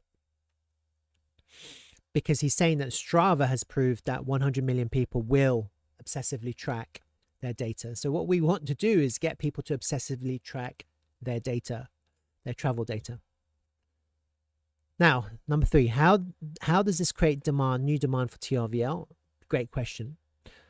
And how does tracking data actually create demand for the token? This requires its own deep dive. So he's saying we haven't answered this question just yet. And we'll create new documentation to communicate this in detail. I also don't want to give too much away before the product is live. So the product isn't live yet. They're building a new product. But here's the short version. The old model, Velocity, you earn TRVL rewards and then spent it hopefully on bookings, network fees at scale would fund buybacks. New model. Gamification. I love that word. Second time I've read it. Access, rewards, status minting, progress membership access, and tiers requires staking. TRVL. I like the word staking. Cash deposits are replaced with staked TRVL for travel, and network verification microfees. Wow. So there's a lot in the new model that requires TRVL. Big picture, we're removing from a Velocity to a sync token model. D-Travel Pay, so that's new. D-Travel Pay is new. Will be embedded in the product and will abstract away all Web3 user interface to ensure the broadest appeal. Users won't have to know anything about crypto to participate. So we're interested to see what this new product is. And it's a new product that people don't need crypto or to understand crypto to participate in. That's what he's saying. And also he's saying that the new model is a complete tangent from the old model. And with the new model, TRVL is going to be intrinsic to the product, but not necessarily on the surface, in layers behind the scenes. And he's identified how it's possible, but it's not happening just yet. Why? Because they want data. This requires its own deep dive. And so once they have all the data, then they'll be looking to create a new model which does these things: gamification, status minting, cash deposits being replaced, and network verification microfeeds. So the focus is still on TRVL, but first the product has to launch, and then the data that comes in with all these new travelers, we'll be able to paint a new picture, a better picture of how we can utilize, or how the D-Travel can utilize TRVL to achieve the goals which he's pointing to. All right, that's number 3. What survives from the old D-Travel? Pontus asked if we wasted 5 years of dev work, and he categorically says absolutely not. We spent years building the hardest part. I did always say that the hardest part is done, which is the real world network. Supply connectivity and infrastructure, property management system integrations, and direct booking payment rails. That plumbing is live and will continue to mature in parallel. In fact, we have some exciting supply developments that hopefully will accelerate the growth in Brazil, Bali, and El Salvador. That should be announced in Q1. So they've got another 2 months, another 9 weeks to announce these things. More, huh? Yeah, 9 weeks. That's correct. So there's some announcements to come. I like that. Harry Jack's comments allude to the question of whether we still believe in peer-to-peer bookings. He says, absolutely yes. Another categoric yes. I believe, he says, I believe that this is the best path to enable it. Before I, as in Eric, took the role of the CEO, there was a discussion about making the Night Protocol unstoppable. I think that's fundamentally the wrong direction. It's interesting, isn't it, that Eric is saying that the Night Protocol is the wrong direction. And I don't want to kind of blow my own trumpet, but I will. I did say that the Night Protocol was the wrong direction in many, many streams ago. Yeah. And I did tell the previous leadership that the Night Protocol wasn't going to work. But anyway, here we have Eric saying, finally, what we want to hear, that the previous leadership were bonkers. They were nuts. Yeah. They had no idea what they were doing. And he's saying that was the wrong direction. He's finally giving us what we want to hear. The truth, honesty, integrity, accepting the mistakes. Yeah. That's what we want. We don't want this kind of like, we were right. We're always right. We don't give a shit about anyone else. He's saying, I do care. He's saying, I've heard, I'm listening. And D-Travel were wrong, but hey, we can fix it, and together we can rise. That's what he's saying. Trust is foundational to online travel. Airbnb rapidly expanded the home sharing market primarily by creating trust. That's true. The reviews in Airbnb was primarily, and the pictures, the photos, was primarily the reason why Airbnb grew. I knew because I was participating in Airbnb back in 2012. With the advent of AI and AI slop, direct bookings are under threat. It's incredibly easy to create fake direct booking site. I believe portable trust is key to unlocking D-Travel's vision. Big picture, we will invest heavily in creating a traveler identity network, and then we will bridge it together with our existing supply network. If we create a significant traveler network, our supply side will see explosive growth. Don't you just love that word? Explosive growth. Okay. And that's what he's thinking. You can already tell that Eric is thinking the right things. He wants to see explosive growth. He's not just sitting back, fiddling on his thumbs, getting paycheck, doing nothing, going like the previous CEO, going to these webinars, talking about mass adoption. That's all she ever did. Mass adoption, mass adoption. Let's just wait for mass adoption. That's all she ever said. She was talking about Web 1, Web 2, Web 3, mass adoption. That's all she ever did. She didn't know anything else. And I don't even think she knew about what mass adoption was. Okay. He's not talking about that. He's talking about explosive growth by creating a significant traveler network and connecting that to the supply side. That's what we want to happen. Now he's talking about building something that works, that really works. isn't it? That's what he's saying. Number 5, team timeline. What happens next? First, I want to address comments around progress. Quote unquote, for the past 1 to 2 years, it feels like this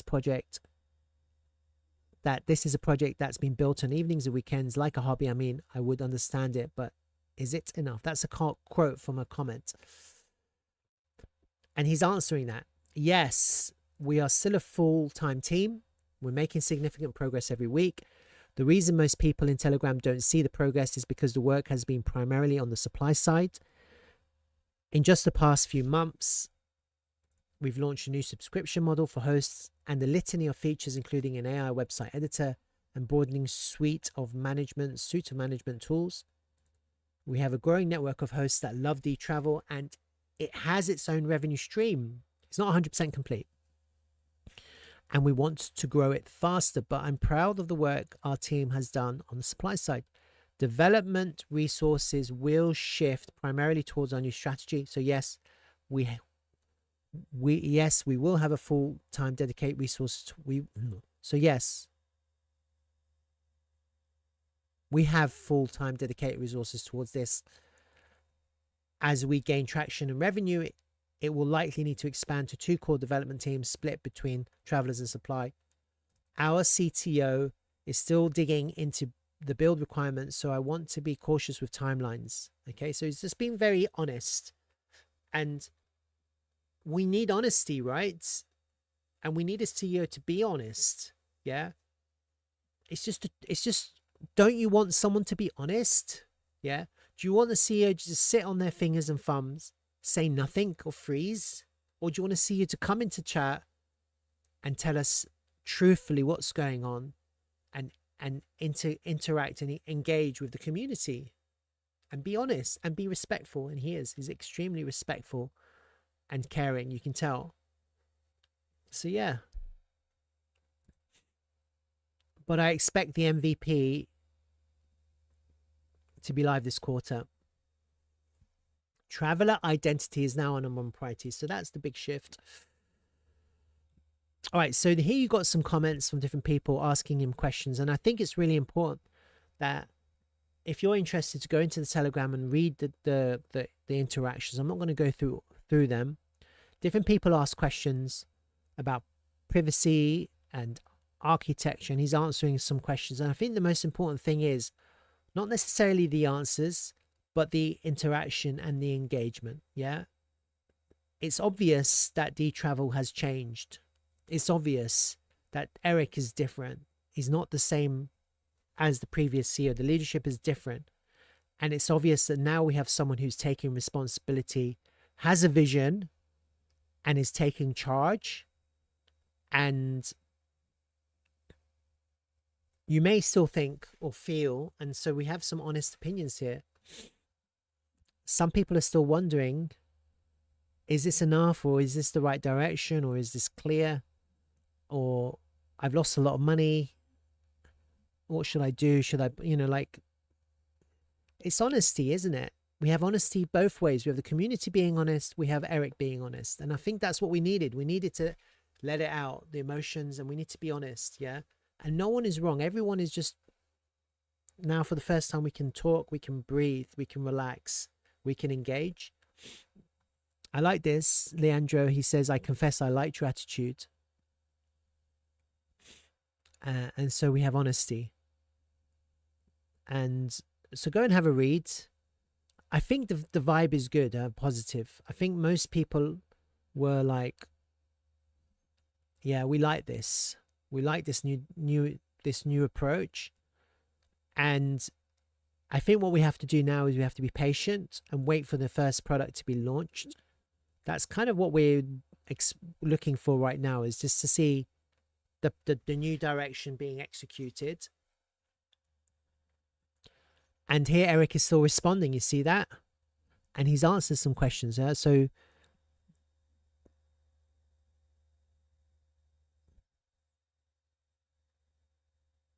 he's talking about TRVL, and I think a lot of people are interested in TRVL. The short version is this: TRVL is struggling because it lacks organic demand. The number one thing D-Travel must do is create organic demand. DTRVL is launching a new travel app with the express goal of broader adoption. Critically, this new app is not supply dependent, so we can grow travel users without needing it to match with millions of host listings. Within this application, DTRVL Pay will be the core capability. It will abstract Web3 away and enable users to access and acquire TRVL. This direction enables TRVL to transition from a velocity model, book, earn, hope, buybacks, catch it up, to a sync-based model where TRVL is required for access, status, and trust inside the product. That includes, very specifically, staking TRVL for membership tiers and progression, using TRVL, staked TRVL instead of cash deposits for travel, network level verification, and microfees tied to usage. This is a very specific plan that I've articulated, that he's articulated, and we didn't come up with this overnight. I've spent countless hours. So people were wondering, where's Eric? He's been spending countless hours and lots of hard work evaluating pathways. Even so, we welcome feedback. We want our assumptions challenged. And this is new, isn't it? He's saying that challenge him, shake him, because he wants the best ideas and strategies, because they're the ones that win. They're going to publish clearer documentation once the product is live, because the implementation matters more than the theory right now. They're racing to launch a V1 product ASAP. He's also being cautious because he's using words like if, which is fine. I would say when, but let's go with if for now. If our product direction is successful, we'll have lots of new opportunities to evaluate for TRVL, but right now the work in front of us is very straightforward. Build something people actually love and use. Without that, token design doesn't matter much at all. Okay, so he's got something in his mind. I like it. All right, so the comments and feedback goes on.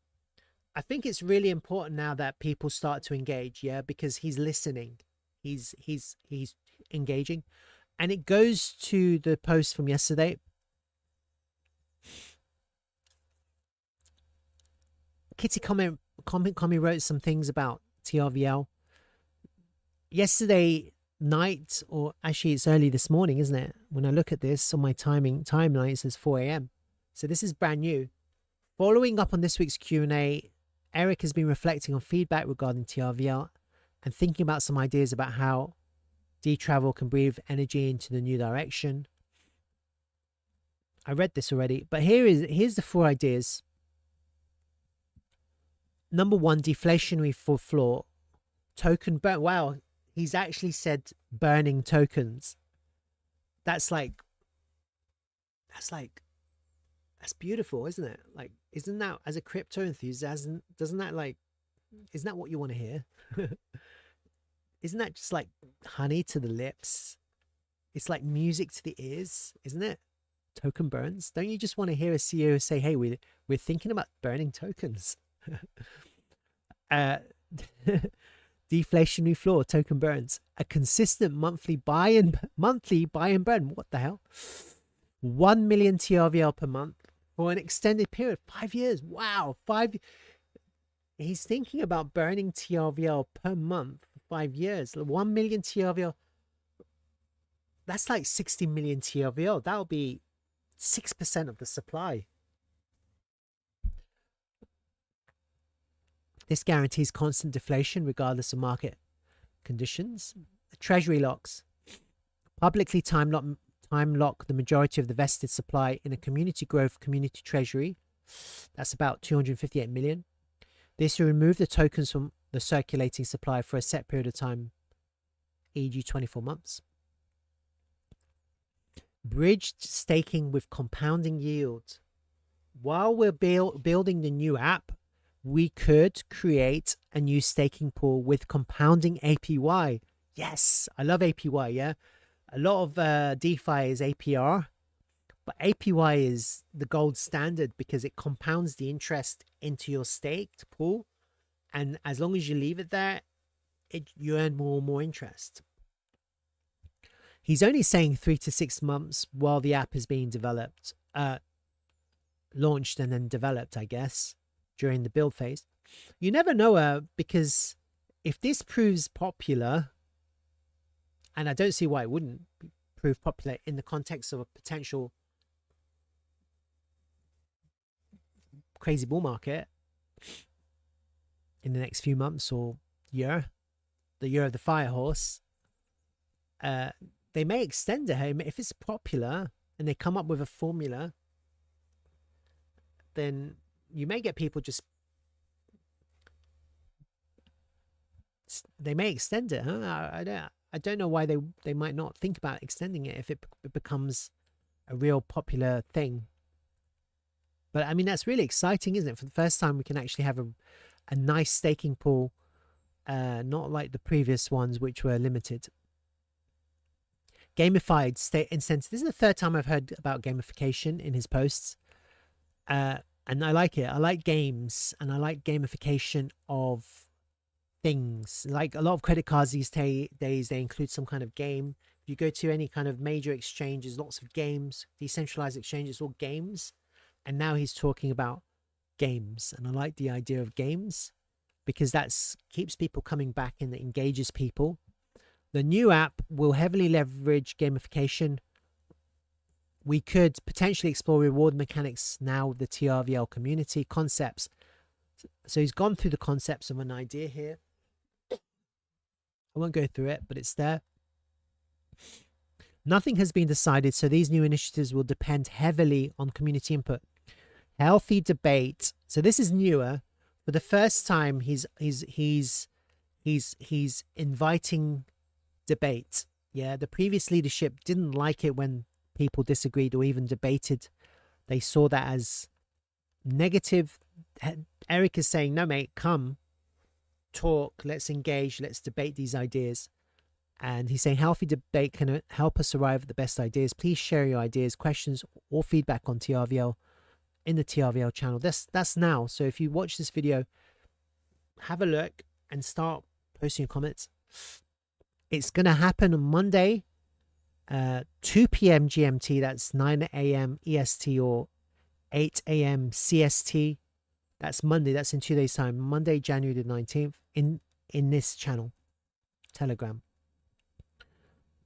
All right, so this is all exciting. This is a breakthrough. I think the whole thing that I've gone through now is a massive breakthrough. Yeah, I think this is a game changer. Everything is changing. I said everything was changing.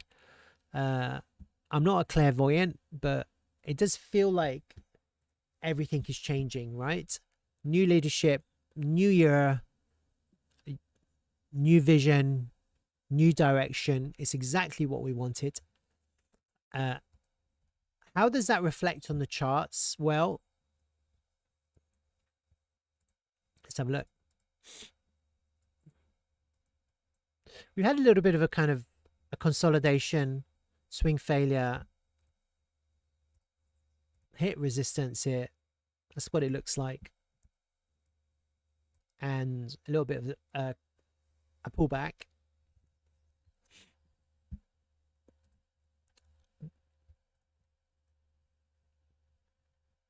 We haven't been able to go up. We're going down. It's obvious. On the monthly time scale, though, I think this is not bad because we've got this strong buying tail here. That's a really strong buying tail with volume. I think our monthly pivot is in. And here on MEXC, you can see that the volume now, the selling volume now in this month is quite high. Possibly lower than last month. And as long as we don't close underneath previous month low, then I'm probably, wherever we close, I'm expecting next month to be a strong green month for a clean reversal here. That's kind of what I'm expecting. That would coincide with some things that Eric has been talking about. We've got a strong bullish engulfing here on the 3-day time frame. Now we're going back for liquidity. That's what it looks like on the candles. Okay. I think what I'm seeing also right now is something that, let me go to the other chart actually. It's this one.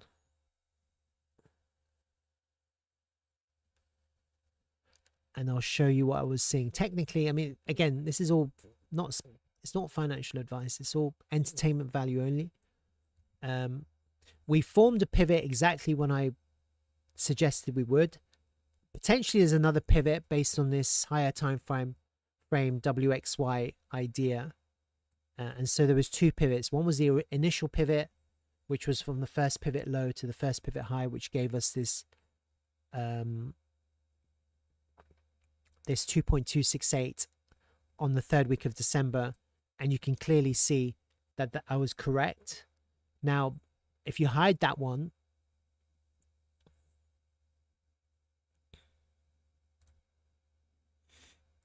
and you flow with this other idea that I have of a higher time frame, big crazy corrective move. I called this the W. I called this the X. So I called this the W.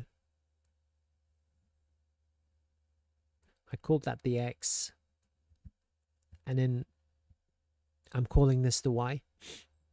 If you use that as a pivot low and that as a pivot in terms of time, the 618 actually lands in the first week of February. Yeah. So I am wondering if actually we've created a new time pivot, a new kind of time fractal. And that will basically be potentially when this new app is launched in the next couple of weeks, I'm imagining, because they're rushing fast to do it. They have to do it quickly. Yeah? They're not going to sit on their thumbs and fingers. They're going to be working really hard now to launch this new app. And I'm guessing the app is going to be an actual app on a phone. It's not going to be just a web app. They want maximum accessibility. So I guess it's going to be on the Apple Store. Yeah. So I am wondering now if this is the moment, the beginning of February, where we can put this chart to bed and we can start a brand new chart. If that's the case, and we put in a major pivot in the beginning of February, and then this will ride all the way till October on the higher time frame. I'm just interested. Let's just follow this. This is extremely speculative. I don't know. Yeah, I have no idea, because otherwise I would say we're still following the previous time. But I think because the travel is changing, then potentially this changes too. Yeah. And we're kind of creating a new timeline. And then we have to take the first part of the chart as the basis to see what happens next. Other than that, when I'm just looking at the charts, I was looking at something else. Let me see if I can. If you go to the lower time frame, I was kind of, who knows? I mean, this is really speculative, right? So I'm not. I do see a little bit of a V-shaped recovery here. I'll show you now. There's your V. And what I'm seeing now is a little bit of a correction on the V. Yeah. Usually with these kind of V-shaped recoveries, when you have this kind of little corrective moment, usually you'll get a pullback all the way to the 50% mark, usually. And so you can see now when you're looking at the fibs, we're at the 50% mark now, aren't we? See that? And on a different chart, I actually had it prepared. Is it that one? Yeah. So I am wondering, and it's extremely hypothetical, not financial advice. I do wonder if we do find support somewhere here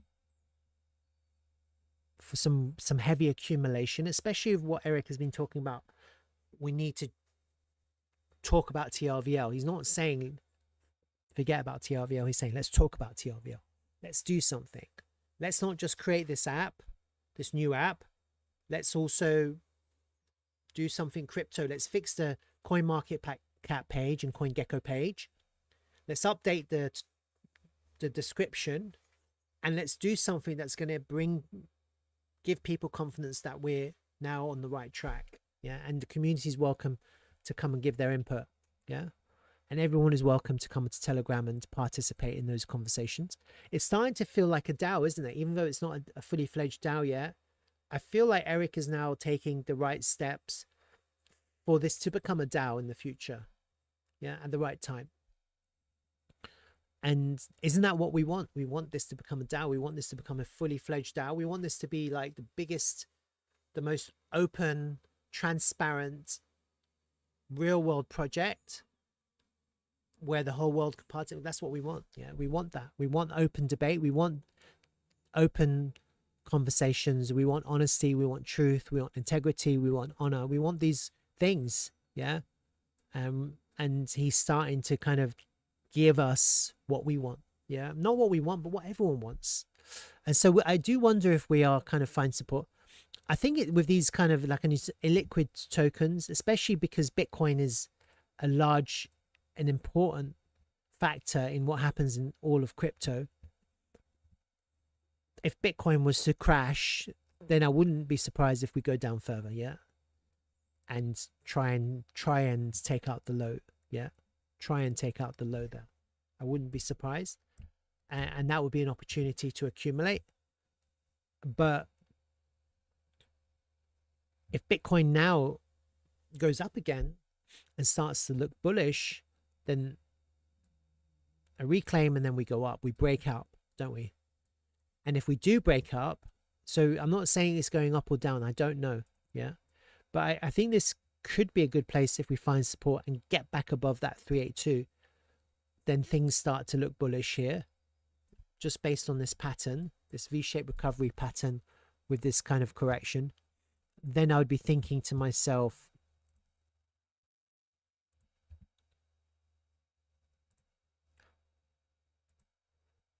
$1.618 would be the target. All the way up to 0.043. That would be the target, I think. That.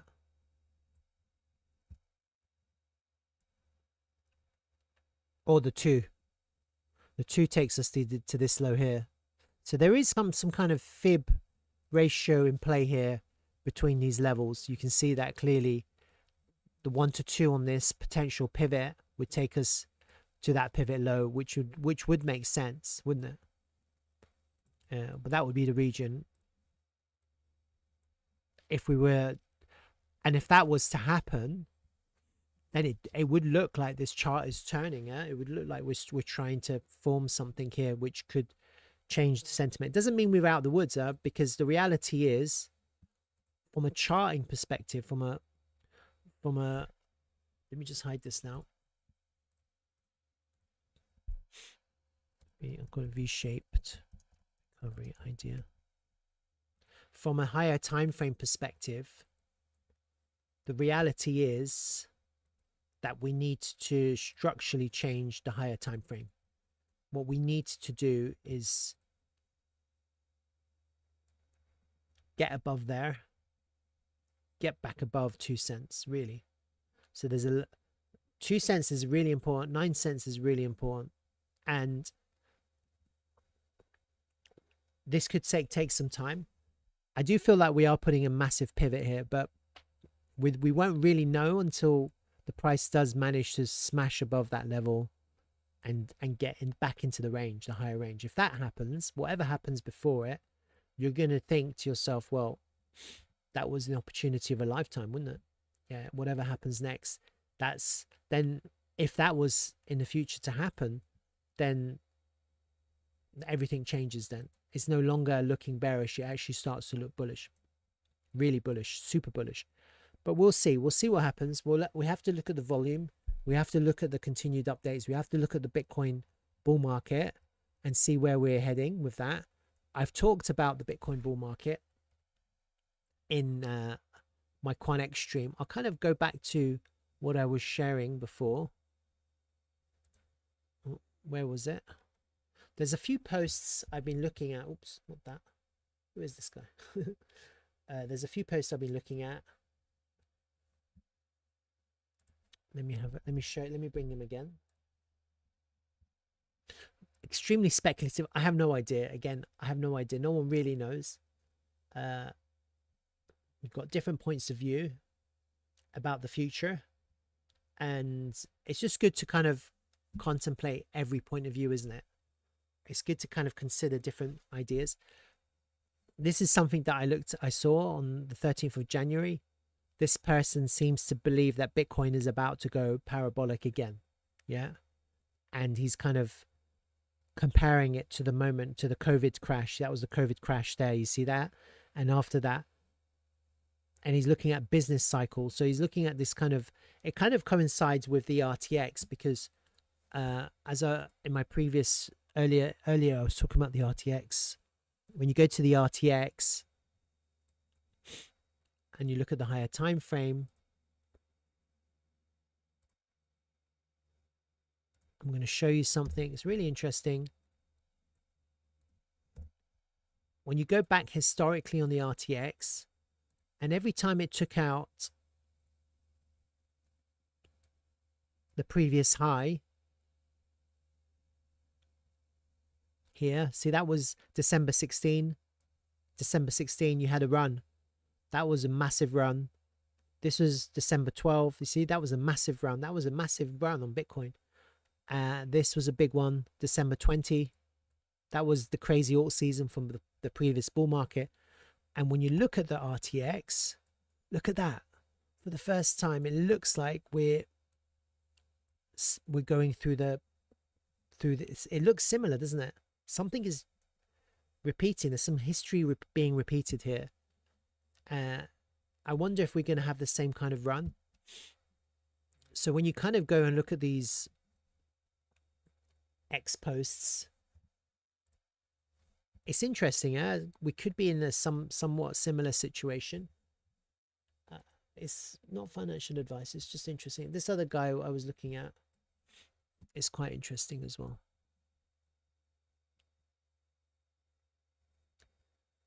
And this is interesting what he says. What people call dead altcoins actually looks like this, like this first. Long compression, endless boredom, failed expectations. Well, hasn't D-Travel ticked every box?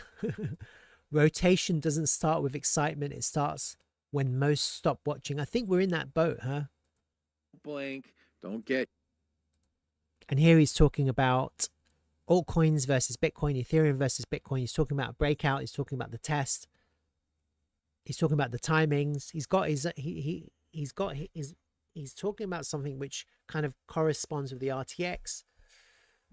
I think it's interesting. I think then the question for a lot of people is why D-Travel? Why TRVL? Why not all the other altcoins?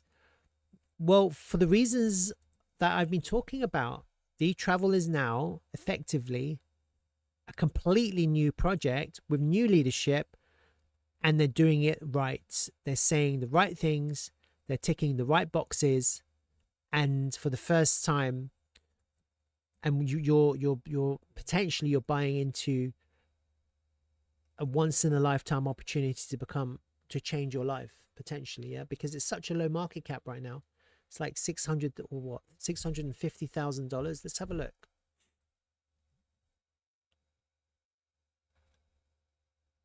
$690,000.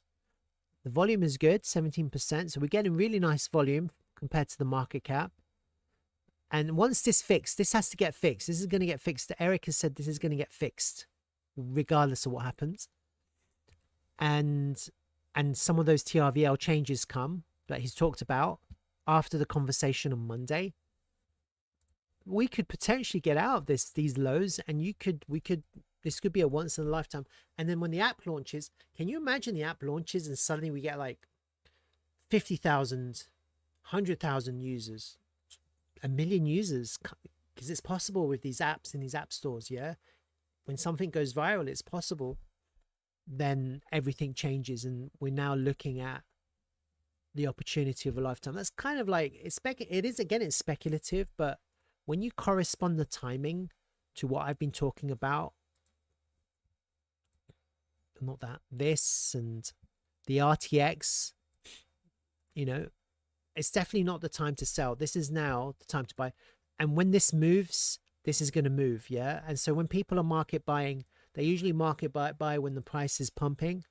But actually now, it's like a really good place. I explained why. This is like the 50 fib retrace on the potential V shape. It's a good place for the price to correct to. It looks corrective. This whole move looks corrective. The whole thing looks like just a falling wedge or some kind of corrective channel. That being said, and I don't want to like just be bullish, because the reality is there's a pivot low here we have to reclaim. We have to reclaim this level.